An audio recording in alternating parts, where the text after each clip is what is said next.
Prinsesa, ikaw muna ay aking iiwan. Pangako ako'y babalik agad. Haharapin mo lamang ang galit ng aking ama ng mag-isa. Pangako mo ay babalik ka agad. Akin iyang panghahawakan. Pagkatapos ng kanilang pag-uusap, lalakad si Don Juan patungo sa Verbania. O aking Juan, hindi nga ako nagmamalik mata. Ikaw nga itong aking nakikita. Juan, ika'y nagbalik. Masaya ang hari na makita niya si Don Juan. Mahal na Ari, sana'y ako'y patawarin sa nagawa kong hindi dapat.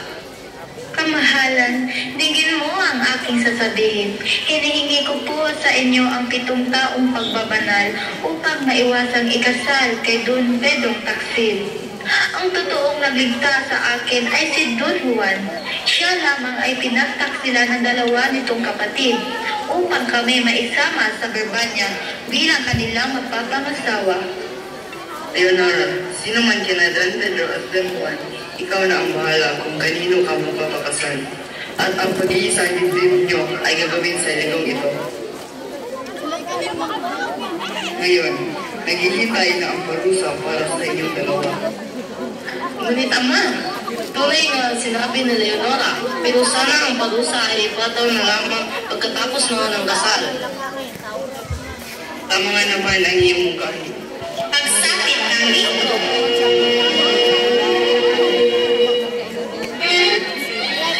Itigil mo na ang kasalan.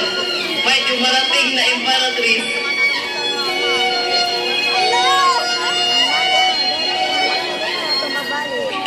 Naakit po akong tumigil at lumalong sa kasalan. Ngunit parang ako ay nahuli na ng dating. Imperatrice naman lad, hindi pa huli ang iyong hanggan. Pagkat ang kasal ay itigil para ikaw ay matanaw. Tradisyon na ng kariyan ng parangal muna ang bisita bago ang sarili. Ganon po ba? Kung ganon ay mayroon akong regalo sa inyo mga taga-palasyo. Isang palabas na bagay sa kasalang magaganap. Imperatrice, ipakita ang palabas. Ako'y sadyang nasisiyahan nang dahil sa iyong bigay na regalo. Inilagay ni Doña Maria Blanca ang prasko sa sahig. At nagsimulang sumayaw ang bisita at libreto.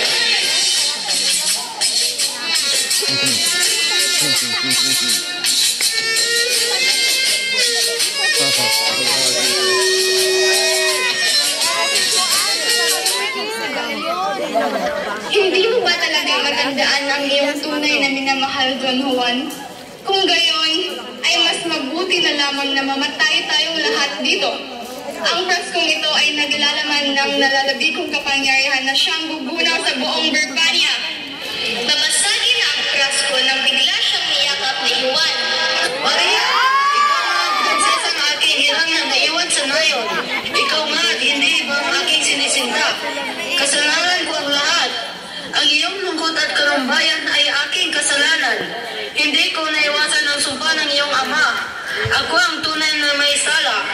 Kung ikaw ay may galit pa sa akin, sana'y patawarin. Ama, sa kanya ako magpapakasal, hindi kay Leonora. Hindi ako makapapayag. Ako ang nauna. Ako ang mas may karapatan. At sa pangalan ng bathala, ang nauna ang may pala. Inayawan ko ang lahat para kay Juan.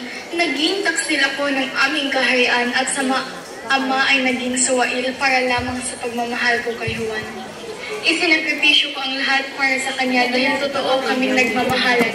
Ano ba ang mundo kung may nauna man kung hindi naman ito ang naglalabis na nagmamahal sa unang mahal. Ngunit, utos ito ng simbahan at batas ng kalangitan.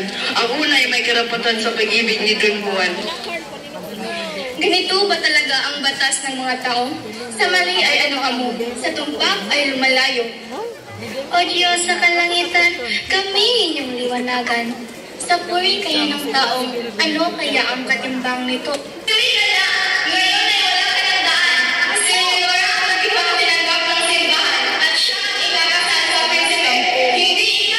Hinanap si Juana at sinapal. Uminahon ka, aking mahal, Ama, Ina at sa lahat ng nandirito. Si Doña Maria ang tunay na nasa puso ko. Kung naandugan ko man si Leonora ng pagsinta, inaamin kong mas matimbang ang aking pagmamahal kay Maria. At kapag pinakasalan ko si Leonora, ako'y mapupuno lamang ng lumbay.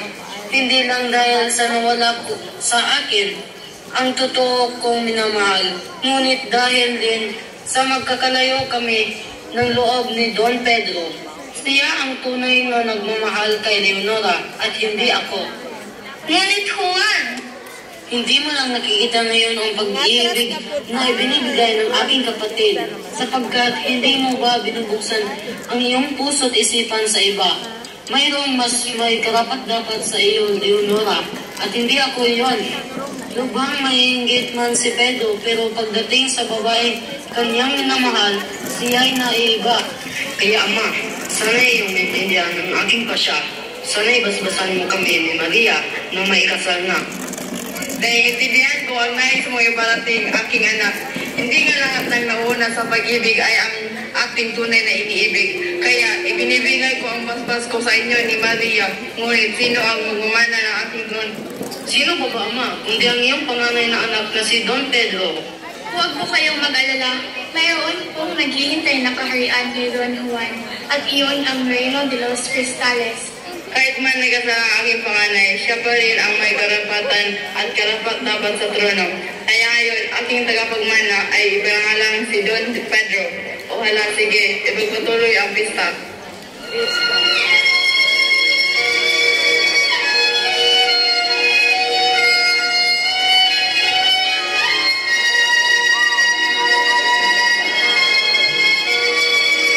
Maligayang bati sa magiging hari ng Birbania.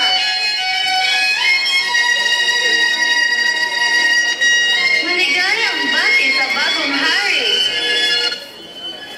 Salamat, Leonora. Bukas pa ba ang trono bilang maging iyong reyna? Ha? Kung ayaw akong pakasalan ay ayos lang. Talaga? Kung pumapayag ka na tayo'y magpakasal na. Napag-isip-isip ko ang sinabi ni Juan. Tama nga ang kanyang sinabi. Gusto kong subukang magmahal ng iba. Hindi ka magsisisi sa iyong naging desisyon.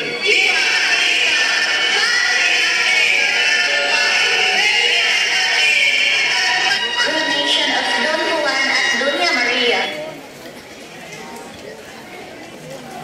Maraming salamat, Section Paunar, sa inyong